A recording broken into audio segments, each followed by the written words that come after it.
오늘은 맥추 감사 주일로 지킵니다. 절기를 지킨다는 것이 무슨 의미일까? 우리의 신앙에 절기라는 것이 무슨 의미일까? 절기를 지키면서 우리는 그동안에 그냥 지나칠 수 있었던 것들을 다시 한번 생각해보는 그런 시간을 갖게 됩니다. 자칫 그냥 넘어갈 수 있었던 부분들을 다시 한번 생각해보면서 이 시간에 주셨던 하나님의 은혜가 이런 것이구나. 하나님의 은혜가 정말 크고 놀랍구나. 이것을 고백할 수 있도록 우리가 지키는 부분이 바로 절기입니다. 이스라엘 사람들에게는 이 절기에 대한 부분이 확실하게 있었습니다. 오늘 읽은 말씀 앞에도 보면 너는 매년 3번 4개의 절기를 지키라 이렇게 말씀하며 나아갑니다. 이스라엘의 남자들은 1년에 3번 절기를 지키는데 그 절기들이 유월절, 또 맥추절, 또 수장절, 초막절이라고도 하는 수장절, 이런 부분들로 지켜 나아갑니다. 오늘 우리가 읽었던 본문 말씀에는 맥추절과 수장절이 나오는데 그 앞에 지키는 절기로 이 유월절, 무교절이라고도 하는 이 유월절과 이어서 이뤄지는 무교절, 이 절기들이 계속해서 이스라엘 사람들은 지켜야 되는 부분이었습니다. 이 절기 때에는 그들이 하는 모든 일들을 멈추고 감사하는 마음으로 예물을 가지고 드리고 또 아무 일도 하지 않는 상태에 거룩한 모임으로 이제 모이게 되는 그런 부분들을 가지고 갑니다. 오늘 본문 16절에도 이 부분을 우리에게 말씀하고 있습니다. 맥추절을 지키라. 이는 내가 수고하여 밭에 뿌린 것의 첫 열매를 거둠이니라. 수장절을 지키라.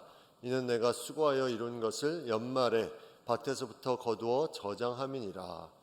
여기 맥추절은 바로 우리가 오늘 지키는 맥추 감사절과 연결이 되고, 수장절은 우리가 가을에 지키는 추수 감사절과 또 연결이 됩니다. 우리가 첫 열매를 거두어 드리는 것에 대한 감사, 이 부분은 우리가 하나님이 주시는 놀라운 은혜에 대해서 내가 고백하고 또 그러한 고백에 의해서 다시 더 하나님을 바라보며 기대하며 나아가는 그러한 삶으로 나아가게 해준다는 거죠. 이 맥추절을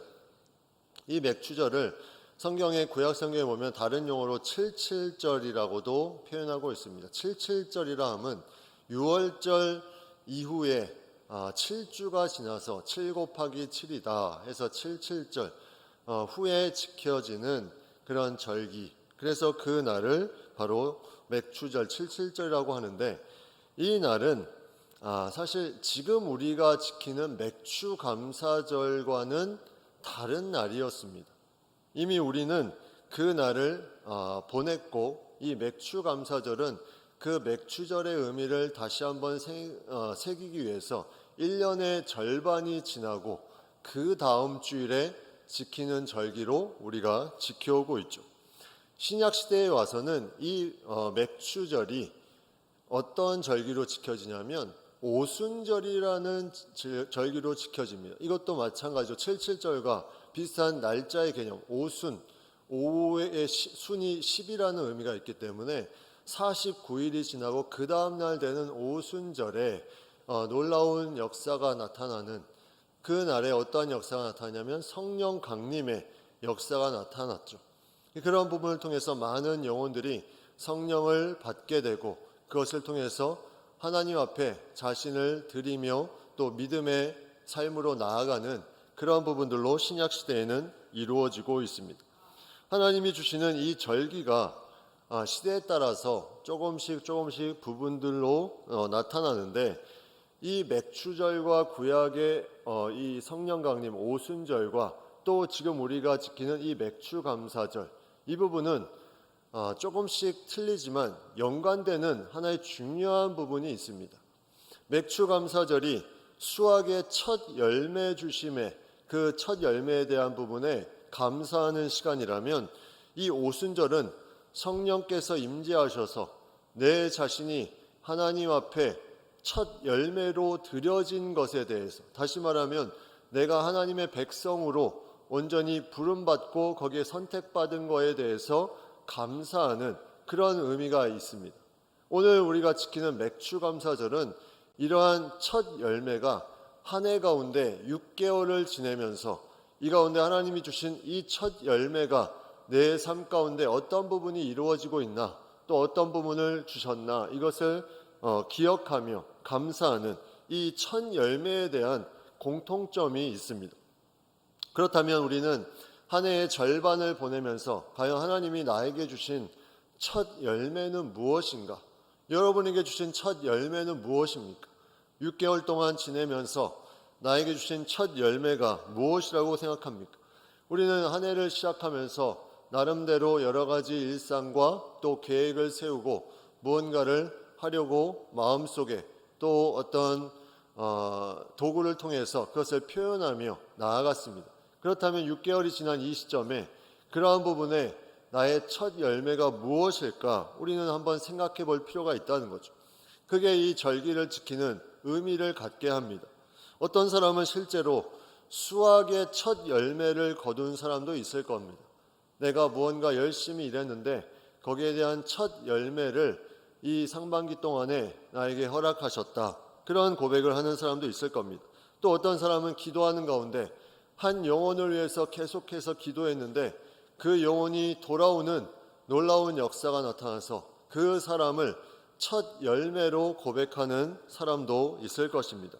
또 다른 사람은 아프고 힘들고 어려운 생활을 보내고 있었는데 거기에 대해서 기도하며 여기에 대해서 해결해 달라고 간구하고 있었는데 이 부분에 대해서 하나님이 만지시고 움직이시고 해결해 주심에 대한 그런 고백으로 첫 열매를 감사하는 그런 사람들도 있을 것 같습니다. 다양하게 이 첫 열매는 있을 수 있습니다. 이것이 어떻게 표현이 되든지 그 사람의 신앙 가운데 첫 열매로 나타난다면 그것은 아름다운 모습으로 고백되어질 것입니다. 저도 이 말씀을 준비하면서 지난 6개월간 저에게 주신 첫 열매는 무엇일까 한번 생각을 해봤습니다. 하나님이 저에게 주신 첫 열매가 무엇일까? 첫이라는 단어로 이제 한 가지를 생각하게 되는데 저는 두 가지 정도가 떠올랐습니다. 첫 번째는 먼저 자유하는 그런 은혜였습니다. 자유하는 은혜. 이거는 어떤 은혜냐면 제가 이제 작년에 교회로 오고 나서 여러 가지로 이제 처음에 적응도 해야 되고 또 분주한 부분에 약간 제 안에 그런 자유함이 없었다는 것을 좀 알게 되었습니다. 성도님들은 다 자유해 보이고 다 적응을 잘해 보이는데 저는 적응을 못 해가지고 막 여기저기 분주했던 그런 부분들이 많이 있었던 것 같습니다. 근데 올해 그 부분이 어떤 부분으로 나타나고 있을까 하나님이 주시는 마음을 좀 묵상하다가 제가 우연치 않게 이제 말씀을 이제 듣게 됐는데 그 말씀이 뭐냐면 목회자가 설교자로 많이 서지만 설교자이기 전에 예수님의 제자로서의 삶이 너무나 중요하다. 성도로서의 삶이 너무나 중요하다. 이 부분이 설교자 이전에 있지 않으면 설교자는 바쁜 상황 가운데 그 설교를 준비하고 무언가를 하려고 하는 부분이 더 많지만 네가 성도로서 예수님의 제자로서 그 부분을 할 수 있다면 그 부분에 대해서 하나님이 주시는 자유함을 누릴 수 있을 것이다. 이 부분에 대한 하나님이 주시는 그 은혜가 있기에 그것을 저는 첫 열매로 고백할 수 있습니다. 그래서 이러한 부분들을 통해서 하나님이 주시는 그러한 많은 어떤 목회적인 여정 가운데 그 부분에 대한 하나님이 주시는 마음을 계속해서 붙잡고 나아가는 그 안에 성도로서의 하나님과의 관계성에서 무언가를 계속 먼저 중심을 두고 나아가야 된다는 부분들을 저에게 알려주신 부분, 이 부분이 가장 중요한 저의 첫 열매라고 고백할 수 있습니다. 또 하나의 열매, 한 두 가지가 생각난다 그랬는데 또 하나의 열매는 작년부터 계속 마음만 가지고 있었던 것이 올해 이제 실천된 부분이 있습니다. 작년에 제가 어떤 모임에 가서 계속 운동을 해야 되는데 이렇게 이제 하소연을 하면서 했는데 올해 이제 그 운동을 시작했습니다. 운동을 한 것이 그게 왜 첫 열매냐, 그게 무슨 열매냐 이렇게 생각할 수 있지만 그 전에 코로나로 인해서 3년 정도 이제 운동할 수 있는 시설이 다 닫혀가지고 이제 거기에 가서 운동을 해야 되는데 그것을 하지 못했습니다. 저희 교회에 와서도 이제 아직 그것이 열려지지 않아서 못하다가 이제 열린 것을 통해서 이제 가야 되겠다 마음만 먹고 있었는데 계속 못 가고 있었죠. 계속 이제 어떤 일정 가운데 그런 부분이 있다가 한 성도님이 저에게 운동 아직도 안 하고 계세요? 그 말을 듣는 순간에 제가 정신이 번쩍 들었습니다. 그래서 그 주간에 등록을 하고 이제 운동을 하게 되는데 왜 이게 열매냐? 그 전에 믿음의 선배들이 하시는 말씀들이 있었습니다. 그 말씀이 뭐냐면 목회는 체력이다. 목회는 체력이다. 실제로 저는 그 전에 사역할 때도 이 부분을 많이 느꼈습니다. 목회를 하다 보면 어느 순간에 다운되고 지치고 힘들어하는 부분들이 있는데 특히 이제 코로나 시기에는 운동도 제대로 못해서 그런 부분들이 있었는데 이제 이 운동을 하면 여기에 정신이 맑아지고 몸도 가벼워지고 이런 부분들이 많이 느껴집니다. 실제로 그렇습니다. 운동을 하다 보니까 이제 이러한 부분들이 느껴지고 그래서 이제 계속해서 이 부분을 통해서 하나님이 주시는 그런 어떤 체력과 또 어떤 맑은 정신으로 무언가를 할 수 있도록 시작하게 하심이 저에게는 귀한 열매로 고백할 수 있다는 거죠. 열매는 다양합니다. 사람에게 그 열매가 무엇일까? 우리에게 생각하는 그런 열매들이 굳이 내가 어떤 기준에 딱 매여 있는 부분이 아니라 내가 삶을 돌아보면 이것은 정말 어떤 하나님이 섭리 가운데 내가 생각하지 못한 인도하심 가운데 이것을 허락해 주셨구나 이렇게 고백할 수 있는 부분들이 있다는 거죠. 그렇다면 이 첫 열매를 드리라고 하는 이 맥추절, 이 첫 열매의 의미는 과연 무엇일까? 왜 여기에 우리가 감사하며 귀한 것들을 하나님 앞에 고백하며 나누라고 말씀하고 있을까? 이 첫 열매 첫 번째 의미는 이런 것입니다. 이 첫 열매는 이 땅의 모든 하나님이 주시는 열매들은 하나님께로부터 나오는 하나님의 주권 속에 이루어진다. 이것이 너무나 우리가 알고 있으면서도 이것을 놓치고 있는 부분입니다. 로마서 11장 36절에 보면 이는 만물이 주에게서 나오고 주로 말미암고 주에게로 돌아갑니다. 그에게 영광이 세세히 있을지어다. 만물이 다 주님께로부터 오고 주에게로 돌아가고 주로 말미암는데 영광이 다 주님께 있을 것이다. 이 고백을 하고 있습니다. 욥이 그 어려움 상황 가운데도 이 고백을 잃지 않았습니다. 욥이 이 어려운 자신의 자녀, 자신의 재물 다 잃고 나서도 그가 고백하는 것, 이것을 한번 들어보시면 욥기 1장 21절에 이르되 내가 모태에서 알몸으로 나왔사온즉 또한 알몸이 그리로 돌아가올지라 주신 자도 여호와시오 거두신 자도 여호와시오니 여호와 이름이 찬송을 받으실지니이다. 그는 그 어려움 가운데서 그가 고백했던 내용은 이 모든 것이 주신 이도 여호와시고 거두신 이도 여호와시오다. 그러면서 똑같이 그가 마지막에 고백하는 것이 찬송을 받으시리로다. 영광이 세세토록 있으리로다. 우리가 첫 열매를 고백하는 것은 바로 이 하나님의 주권에 대한 부분을 내가 고백하며 선포하는 것입니다. 이 놀라운 고백이 있을 때 우리는 그 열매가 열매라고 우리가 인식되며 깨달으며 그것을 선포하며 나아갈 수 있다는 거죠. 우리가 하나님 안에서 이 열매를 맺어갑니다.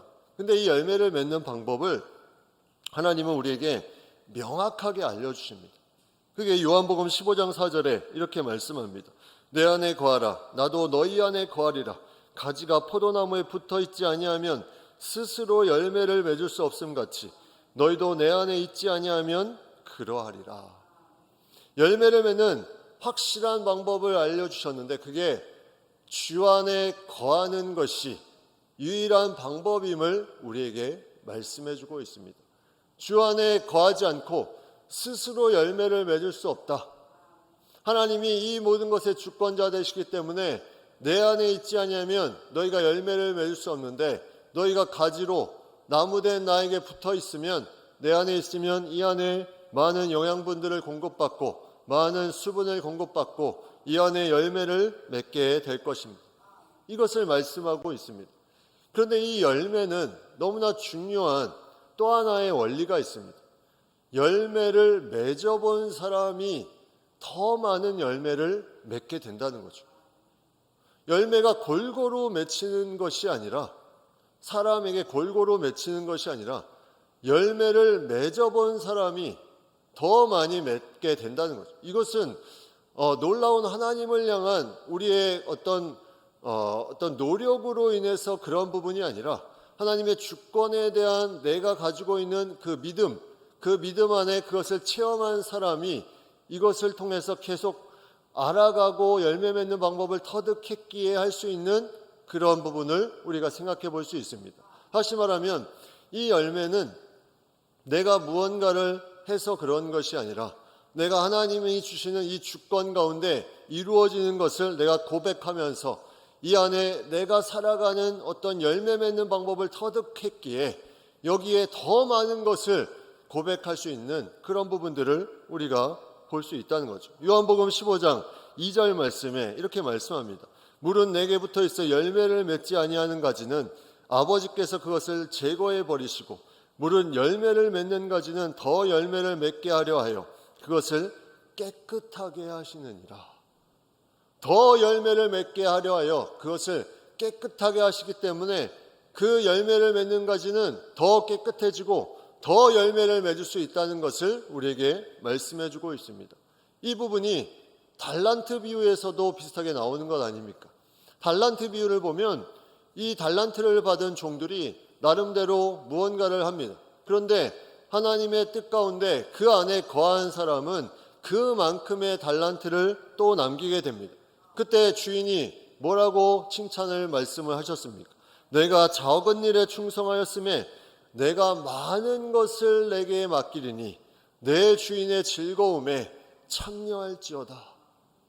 내가 적은 길에 열매를 맺으며 나를 의지하며 내 뜻 가운데 나아갔으니 더 많은 것을 맡기는데 내 주인의 즐거움에 참여할지어다, 이 말씀을 주고 있습니다. 상당히 이것은 단순하면서도 신비한 것입니다. 농부가 농사를 하다가 열매를 맺고 그 방법을 터득하면 다음에 더 많은 열매를 맺는 것처럼 이것은 단순한 원리이지만 영적으로 너무나 신비한 부분입니다. 열매를 맺어본 사람이 더 많은 열매를 맺기 위해서 하나님이 나를 깨끗게 해주신다. 그 부분에 대해서 계속 칭찬해 주시는 부분, 이 부분을 터득하고 나아가는 것, 여기에 하나님의 주권이 있다는 것, 이게 이제 우리가 첫 열매를 하나님 앞에 고백하며 드리며 우리가 갖는 의미로 첫 번째라면, 여기에 관련된 첫 열매 두 번째 의미는 바로 은혜라는 겁니다. 은혜. 이 주권과 은혜라는 것은 떨어질 수가 없습니다. 주권이 하나님으로부터 왔는데 은혜가 다른 곳에서 올 수가 없는 거죠. 은혜는 무엇입니까? 은혜는 거저 주시는 것입니다. 거저 주시는 것. 내가 무언가를 해서 내가 무언가를 공을 쌓아서 노력을 해서 얻는 것이 아니라 하나님이 거저 주시는 것이 은혜입니다. 하나님과의 첫 만남 이후에 우리는 이 은혜 속에 살고 있습니다. 그런데 우리가 이러한 은혜를 가지고 계속해서 은혜를 고백하며 찬양합니다. 한량없는 은혜, 은혜 없이는 살 수 없네, 바꿀 수 없는 은혜, 이 놀라운 은혜, 모든 것이 은혜, 이러한 찬양의 가사가 계속해서 우리가 하나님 앞에 나아갈 때 부르는 찬양 아닙니까? 그런데 막상 우리는 이 은혜에 합당한 삶을 살고 있는지, 이 부분이 우리가 열매 맺는 가장 중요한 부분입니다. 이 열매의 의미는 내가 하나님 앞에 은혜 가운데 살아가고 있음을 고백하는 것입니다. 그렇다면 나에게 주신 은혜가 정말 내 삶에 그러한 열매로 적용하고 있는지, 아니면 이것이 거저 주시기 때문에 공짜는 그냥 별로 사용하지 않고 어디다가 그냥 내비두는 것처럼 그렇게 그냥 듣고 받고 그거를 버려두고 있는 것인지, 정말 그러한 값싼 은혜로 우리의 은혜가 계속해서 있는 것인지, 아니면 정말 내 삶에 이 은혜가 작동해서 계속해서 하나님의 부르심에 무언가 하나님께서 주시는 마음으로 거기에 움직임이 있는 그런 부분들로 나아가는 것인지, 우리는 이 바꿀 수 없는, 무엇과도 바꿀 수 없는 은혜에 대한 부분을 내 삶에 어떻게 나타내고 있는지 우리는 생각해 봐야 됩니다. 첫 열매의 의미는 바로 이 은혜를 은혜되게 한다는 거죠. 내가 첫 열매를 거두었다는 것은 하나님이 그 시간 가운데 하나님의 은혜 가운데 나와 함께 해주셨다. 우리는 그것을 내 방법이 아닐 수 있습니다. 내 생각대로 아닐 수 있습니다. 때로는 정말 어려운 시절 가운데서도 이것이 나중에 은혜로 고백되어질 수 있는 부분도 생길 수 있습니다. 가장 중요한 우리가 그 부분에 떠오르는 인물이 요셉 아닙니까? 요셉은 형들에게 미움을 받아 팔려갔죠. 애굽으로 팔려갔습니다. 그는 어려움 가운데 그 가운데 힘든 생활을 보냈지만 그가 나중에 고백했던 부분이 창세기 50장 20절에 나옵니다. 당신들은 나를 헤아려 했으나 하나님은 그것을 선으로 바꾸사 오늘과 같이 많은 백성의 생명을 구원하게 하시려 하셨나니. 하나님의 은혜를 고백하는 것, 어려움 가운데 애굽에 팔려간 요셉이 이것을 통해서 그는 흔들림 없이 하나님의 은혜를 계속해서 깨닫고 묵상하며 나아가 그가 하는 고백이 이것이 당신들은 나를 헤아려 했지만 하나님이 선으로 바꾸셨다. 많은 백성을 구원하시려고 하셨다. 이 부분을 말씀하고 고백하게 되는 거죠. 이 첫 열매는 이러한 주권과 은혜 가운데 우리가 하나님 앞에 무언가 그 모든 것을 고백하며 나아가는 그런 시간입니다. 세 번째 이 첫 열매의 의미를 생각해 보면 소망 속의 자족함입니다. 자족한다는 것은 소망과 연결이 되는 부분이 있습니다. 왜냐하면 소망이라는 것은 무언가 내가 항상 하나님의 뜻 가운데 이루어질 것을 바라고 믿는 것인데 그 믿음으로 우리는 현재 자족할 수 있다는 거죠. 내가 이 믿음이 없으면 현재에 자족할 수가 없습니다. 계속 불만이 터져 나옵니다. 이스라엘의 광야 생활에서 계속 불만이 터져 나온 것처럼 그 땅에서 하나님이 주신 약속에 대한 소망이 없으면 계속해서 그 안에 불평과 불만이 터져 나올 수밖에 없다는 거죠. 그래서 바울은 감옥 안에서 그가 고백하는 내용이 이러한 자족함에 대한 고백입니다. 빌립보서 4장 11절 12절 내가 궁핍함으로 말하는 것이 아니니라 어떠한 형편에든지 나는 자족하기를 배웠나니 나는 비천에 처할 줄도 알고 풍부에 처할 줄도 알아 모든 일 곧 배부름과 배고픔과 풍부와 궁핍에도 처할 줄 아는 일체의 비결을 배웠노라. 이게 어디서 나오는 비결일까요? 바울은 많은 고난과 어려움에 있었습니다. 또 때로는 자신이 풍성할 때도 있었습니다. 그런데 이 모든 것에 그가 거할 수 있는 일체의 비결을 배웠다는 것은 바로 하나님이 주신 이 주권과 은혜 속에서 바라볼 수 있는 소망 가운데 나타나는 이런 고백임을 우리가 생각해 볼 수 있습니다. 소망이 없으면 이런 고백을 할 수가 없죠. 현재만 바라보게 됩니다. 현재 내가 이렇게 힘든데, 현재 내가 너무나 어려운데 어떻게 자족할 수가 있겠습니까? 그러나 그 가운데 소망이 있기 때문에 그 자족함의 일체의 비결을 배웠다. 우리가 이 부분을 가지고 나아가는 것이 첫 열매의 중요한 의미입니다. 내가 첫 열매를 감사하며 그 가운데 귀한 것을 주님 앞에 드리는 것은 바로 내 안에 자족함이 있기 때문이죠. 이 자족함은 하나님이 주시는 소망으로 인해서 나타나는 자족함이라는 겁니다. 이 자족함의 비결을 알 때 우리의 믿음이 이익이 됩니다. 자족하지 않으면 우리의 믿음은 우리의 경건은 계속해서 다람쥐 쳇바퀴 돌듯이 무언가 계속 돌고 도는 거예요. 내가 오늘 저녁에 맛있는 밥을 먹었는데 내일 점심에 뭐 먹지? 이렇게 생각하는 것과 다를 바가 없습니다. 자족하는 마음이 없으면 계속 불안하고 불편하고 두려운 마음이 있습니다. 디모데전서 6장 6절 말씀에 그러나 자족하는 마음이 있으면 경건은 큰 이익이 되느니라. 왜 이 말씀을 주셨을까? 자족하는 마음이 있으면 경건이 큰 이익이 되는데 반대로 자족하는 마음이 없으면 나의 신앙생활, 경건생활이 그렇게 큰 이익이 되지 않는다는 거죠. 왜 그럴까요? 자족하는 마음이 없으면 내가 경건 생활을 하지만 계속 무언가 다른 것을 바라봅니다. 내가 추구하는 어떤 것을 향해서 또 다른 내 자신의 어떤 채우려고 하는 그런 욕망이 일어납니다. 그러나 내가 지금 이 순간에 자족하며 나아간다면 그 모든 것에 경건 생활이 이것이 하나님이 주셨고 하나님의 주권 가운데 은혜로 나에게 주셨고 이후에 하나님께 소망을 두기 때문에 여기에 대한 고백으로 자족함으로 일체의 비결 가운데 나아가면 여기에 하나님의 놀라운 참된 행복을 누릴 수 있게 된다는 거죠. 왜 성도가 행복하지 않다고 말합니까? 왜 성도가 계속 불안합니까? 그 안에 누가 주권으로 있는지를 봐야 됩니다. 누가 내 삶의 주권이 있는지, 누가 내 삶의 주권으로 역사하는지, 아마 행복하지 않고 불안하다고 말하는 사람의 그 중심을 잘 살펴보면 내가 중심이 되고 내가 무언가를 하려는 부분이 있기 때문에 그 부분이 나타납니다. 그러면 은혜는 그냥 순간에 흘러가는 그런 은혜로밖에 되지 않을 가능성이 있습니다.